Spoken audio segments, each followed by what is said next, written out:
I left $1 on the table for the same waiter every night until one night Marcus closed the diner and sat me inside. My name is Martha. I am 70 years old, and most evenings feel the same. People say that at this age, life should be peaceful. But the truth is, peace often gets lost in silence, especially in the evenings. When the sun goes down and the walls of the house seem to breathe a little heavier. My husband passed away 10 years ago. My children are busy with their own lives. The phone rings, but most of the time the conversation ends with, "We'll talk later." So every evening around 5, I put on my coat, hang my purse on my shoulder, and walk to the small diner on Elm Street. It's nothing special. Old red booths, scratched tables, coffee mugs with faded rims, and a bell on the door that rings loudly the moment you walk in like it's announcing, "Someone is here." Don't ignore them. I always sit at the same corner table by the window, where I can see the street, the people walking by, and life slowly changing. And I always leave $1 on the table. Every night. Not much, just $1. The waiter's name is Marcus. I learned it in the 3rd week. He's probably around 30. There's tiredness in his eyes, but kindness still lives in his smile. "Good evening, Martha," he always says. I order the same thing every time. Soup, half a sandwich, and coffee, most of which I never finish. Our conversations are never long, just small, ordinary things. "Cold today. How was your day?" Take your time. No rush. That's what I like the most. Some nights, I'm the last customer. I hear the soft clatter of dishes, the scrape of chairs being flipped upside down, and I slowly reread the same few pages of my old book.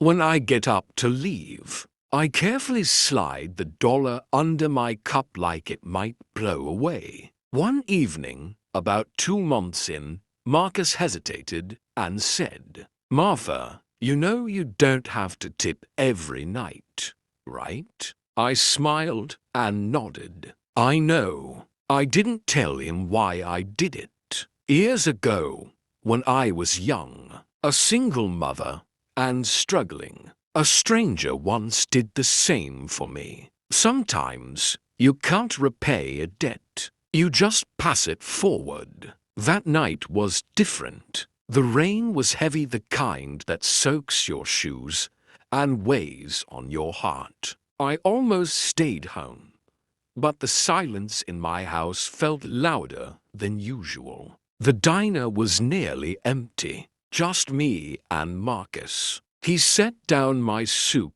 and said, "We're closing early tonight. Doesn't look like anyone else is coming." "That's fine," I said. "I'm okay here." I finished my meal, opened my purse, and just then, the lights dimmed. I startled. Did I do something wrong? No, Marcus said quickly. "Please don't think that." He walked to the door and locked it. My heart began to race. "If you want, I can leave right now," I said softly, standing up. He panicked. "No, please. I just needed to say something. I promise you're safe." I sat back down. He pulled out the chair across from me. His hands were shaking. "I've been wanting to say something for a long time," he said. "About that $1.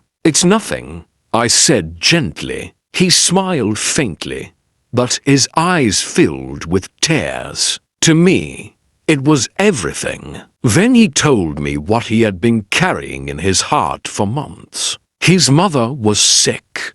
Cancer.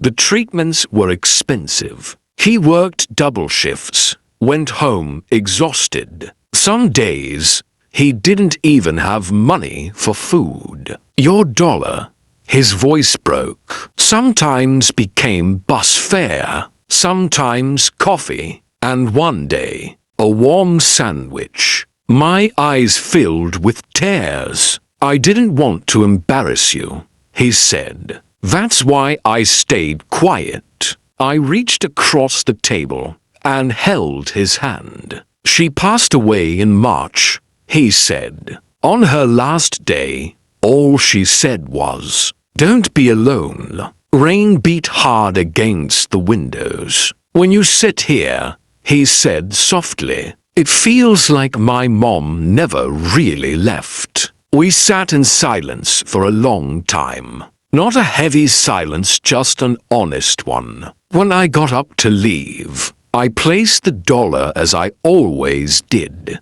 But this time, I added a small note. Thank you for making me feel human. The next evening, I came to the diner as usual. There was a sign on the door. Reserved. My heart skipped, but I stepped inside. On my table was a clean napkin, fresh coffee, and a small yellow flower. Marcus smiled. Tonight, you're our guest. I sat down, and the tears came on their own. That night, I still left a dollar. But now I understood. It was never about the money. It was about being a small light in someone's life, standing against the silence. At 70 years old, I may not have much left to give, but now I know. Even $1, when given from the heart, can change someone's world.